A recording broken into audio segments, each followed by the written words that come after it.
Nah, jika teman-teman saat ini masih ada tanggungan atau tunggakan ataupun tagihan di Akulaku yang menyebabkan teman-teman telat bayar di Akulaku atau gagal bayar di Akulaku, yang pertama, jika teman-teman telat bayar atau gagal bayar di Akulaku, pasti ada konsekuensinya, yaitu denda ya teman-teman, baik produk pinjaman paylater ataupun pinjaman tunai, yaitu seperti dana cicil. Kemudian pinjaman tunai itu tetap akan ada bunganya teman-teman ya. Jadi teman-teman misal di awal itu teman-teman pakai aplikasi Akulaku, misalkan teman-teman Akulaku paylater, jadi untuk cicilannya itu kan ada yang bunganya 0% ya teman-teman. Nah itu teman-teman tetap akan dikenakan denda jika teman-teman terlambat membayarnya, itu sudah pasti ada dan ada nilai maksimumnya. Jadi jika teman-teman itu mungkin hutangnya 2 juta, jadi 20 juta itu enggak ya teman-teman, tapi maksimal itu menjadi 4 juta, jadi 100% dari pokok pinjaman. Nah untuk masalah denda, jadi teman-teman ada perhitungannya sendiri-sendiri ya teman-teman.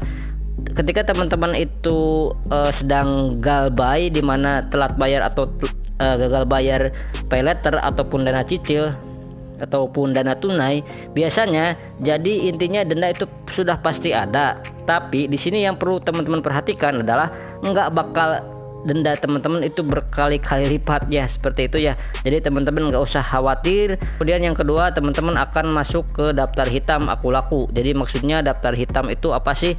Jadi itu seakan-akan jika teman-teman itu misalkan mempunyai atau membeli sebuah barang di Akulaku, banyak produknya paylater, terus teman-teman itu ada pinjamannya atau dana cicil, maka teman-teman nggak bisa mengajukan misalkan pembelian barang dan lain sebagainya kalau daftar hitam. Terus kemudian kalau BI checking juga teman-teman nanti akan bermasalah, dimana nanti ketika teman-teman gagal bayar atau telat bayar selama 90 hari itu akan masuk ke daftar hitam atau di blacklist oleh BI checking atau slik OJK, seperti itu ya teman-teman.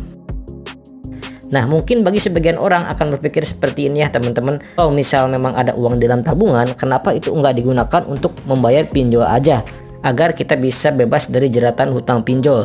Jadi gini ya teman-teman, konsepnya adalah ketika teman-teman terjebak di aplikasi pinjaman online, bukan berarti teman-teman harus enggak makan ya. Teman-teman kan butuh makan, butuh minum, membutuhkan kebutuhan sehari-hari. Kalau kita mengorbankan hal-hal seperti ini, itu tentunya nggak masuk akal ya teman-teman. Jadi saran saya kepada teman-teman semuanya, ketika teman-teman mendapat ancaman bakal KTP-nya diblokir lah, kemudian rekeningnya bakal diblokir atau ditutup, uang teman-teman jadi auto debit, nah itu bohong teman-teman ya. Itu nggak mungkin sekarang pihak bank itu tiba-tiba otomatis auto debit uang teman-teman masuk ke rekening pinjol atau membayar tagihan pinjol. Itu tidak semudah itu ya teman-teman. Nah kalau misalkan itu terjadi, itu adanya pencurian data dan tanpa seizin teman-teman ya. Meskipun teman-teman mempunyai hutang sekalipun, sekelas pinjaman online besar itu tidak mampu untuk membuat otomatis auto debit menjadi cicilan atau tagihan pinjaman online teman-teman.